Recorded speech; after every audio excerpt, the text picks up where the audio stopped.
Budget हे काय आहे, ह्या 3 गोष्टी मी सांगू इच्छितो आणि 5 आकडे हे बजेट कसं आहे सांगण्यासाठी. त्या 3 गोष्टी अशा आहेत. पहिली, यात कुठलेही मोठे धक्के नाहीत, स्थिरता आहे, शाश्वती आहे, त्यामुळे बजेट चांगलं आहे. दुसरी गोष्ट, साधेपणा हा बजेटसाठी चांगला असतो. बोरिंग इज गुड, त्यामुळे हे चांगलं बजेट आहे.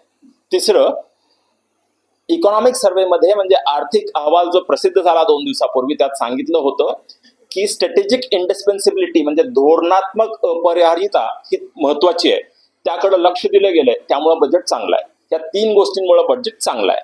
बजेटचे 5 महत्वाचे आकडे हे असे आहेत की यावर्षी मागच्या वर्षीच्या तुलनेत यावर्षी 53.5 लाख कोटी इतकं खर्च केलं जाईल यावर्षी, म्हणजे पुढल्या 12 महिन्यांमध्ये, जो आकडा की 8% जास्त आहे या चालू वर्षाच्या बजेटपेक्षा.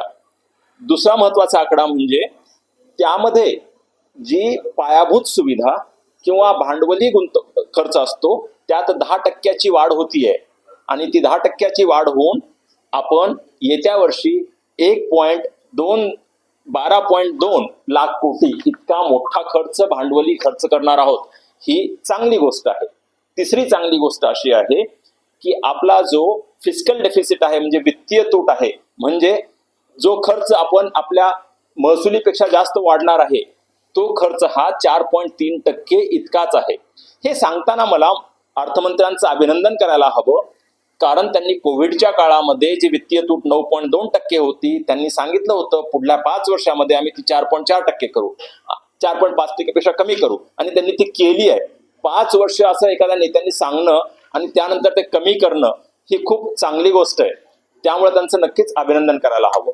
आता पुढल्या वर्षी ते 4.3% म्हणजे आणखी कमी होते, ही चांगली गोष्ट आहे. त्यासोबतच आपला एकूण जे कर्ज आहे जीडीपीच्या तुलनेत ते 56%वरनं 55% इथपर्यंत होईल पुढल्या वर्षी, ही सुद्धा चांगली गोष्ट आहे.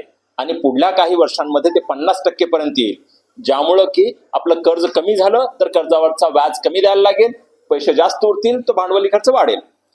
5वा शेवटचा आकडा असा आहे, आपली जी जीडीपी आहे ती जीडीपी जवळपास 10% ग्रो होऊन 393 लाख कोटी इतकी ती जीडीपी असेल. तर असं हे थोडक्यात बजेट आहे. या बजेटमध्ये 5 वेगवेगळ्या गोष्टींवरती मला प्रामुख्यानं तुमचं लक्ष वेधायचंय. पहिलं, एमएसएमई म्हणजे लघुमध्यम उद्योग हे महत्वाचे. महाराष्ट्रामध्ये भरपूर जास्त आहेत रजिस्टर्ड, पुण्यामध्ये ते भरपूर जास्त आहेत. त्या सर्वांसाठी त्यांना जास्तीत जास्त चांगलं कसं क्रेडिट देता येईल, त्यासोबतच त्यांना इक्विटी कशी देता येईल, आणि यासोबतच त्यांचे जे डिलेड पेमेंटचे इश्यू असतात ते कसे सॉल्व्ह करता येतील यावरती लक्ष वेधलं गेलं, त्यामुळं एमएसएमई वरती फोकस आहे. दुसरी गोष्ट अशी आहे की सर्व करत असताना एम्प्लॉयमेंट जनरेशन महत्वाचं, रोजगार निर्मिती महत्वाची. त्याचं कारण असं आहे की टॅरिफमुळे वगैरे टेक्स्टाईल सारख्या उद्योगांना त्रास होता, तर अशा उद्योगांसाठी ज्या नवीन उपाययोजना केल्या जात आहेत त्या चांगल्या म्हणायला हव्यात. त्यासोबतच केअर गिव्हिंग आहे म्हणजे वृद्धांची काळजी घेणं, यामध्येही एम्प्लॉयमेंट जनरेशन चांगलं होऊ शकतं, तिथेही लक्ष दिलं गेलंय. टुरिझम मध्ये सुद्धा लोकल लोकांना चांगला जॉब मिळतो, तिथेही लक्ष दिलं गेलंय. तर हे जॉब क्रिएशन साठी ज्या गोष्टी आहेत त्या चांगल्या, हा दुसरा मुद्दा.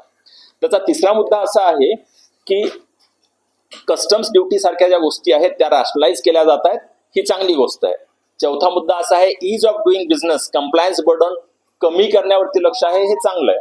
5वा आणि शेवटचा मुद्दा असा आहे, मी पुण्यातनं बोलतोय त्यामुळे पुण्याविषयी थोडं सांगायला लागेल की आता रेल्वे कॉरिडॉर जो आहे, रेल्वे कॉरिडॉर हा मुंबई तो पुणे, पुणे ते हैदराबाद, हैदराबाद ते Bangalore, high speed railway corridor ही खूप चांगली गोष्ट आहे.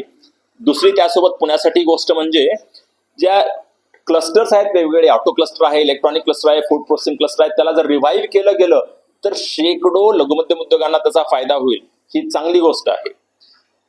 टूल मॅन्युफॅक्चरिंगचं क्लस्टर उभारलं जाणार आहे देशामध्ये 2 मोठे. आमची नक्कीच त्यांना विनंती असेल की तुम्ही पुणे कन्सिडर करा त्यासाठी, कारण पुण्यामध्ये त्याची जास्त गरज आहे आणि रेलेव्हंट शहर आहे पुणे. त्यासोबतच देशामध्ये 7 वेगवेगळे टुरिझम हब उभारले जाणार आहेत. आमची त्यांना मागणी असेल की ते पुण्यामध्ये तुम्ही एक नक्की टुरिझम हब उभं करा. यासोबतच नॅशनल इन्स्टिट्यूट ऑफ डिझाईन जी अहमदाबादला आहे अशी आणखी एक येणार आहे देशामध्ये. आमची त्यांना विनंती असणार आहे की असं एक तुम्ही पुण्यामध्ये नक्की घेऊन या.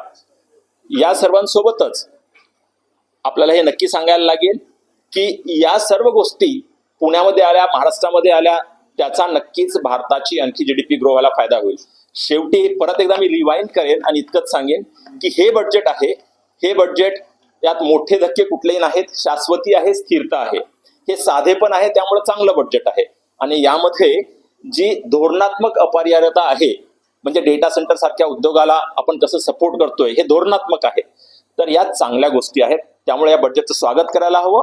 आणि डेफिसिट हा कमी, ग्रोथ चांगली, कर्ज हे जीडीपीच्या तुलनेत कमी, या 3 गोष्टींवर स्वागत करायला हवं. शेवटी एकच मुद्दा सांगेन मी, ज्या चांगल्या घोषणा आहेत त्याची अंमलबजावणी ही खूप खूप खूप महत्वाची. माझी एक विनंती असेल अर्थमंत्री महोदयांना की त्याचं एक डॅशबोर्ड त्यांनी तयार करायला हवं, जेणेकरून दर महिन्याला आपल्याला कळेल ज्या घोषणा आज 1 फेब्रुवारीला झाल्या त्याचं नेमकं काय घडतंय. इतकं बोलून मी थांबतो. धन्यवाद.